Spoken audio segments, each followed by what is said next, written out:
Kung minsan tayong tao meron tayong takot na dumaan sa malalaking pagsubok. Dahil sino nga naman ang gugustuhing maranasan ang sobrang bigat sa pakiramdam dahil sa suliranin?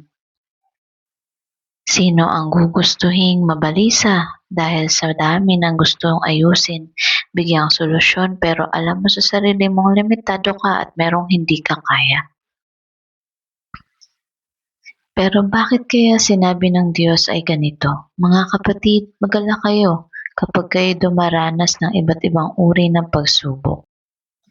Literal na kabaliktaran ng kaparaanan ng Diyos sa tao. Bakit magalak? Dahil sa panahon na mahina, pagod at pasukukan na sana pero bigla mong naranasan siya. Sa mga susunod na hamon ng buhay, mas matatag ka na. Kasi alam mo at naranasan mong sinamahan ka niya. Dapat ninyong malaman na nagiging matatag ang inyong pananampalataya sa pamamagitan ng pagsubok.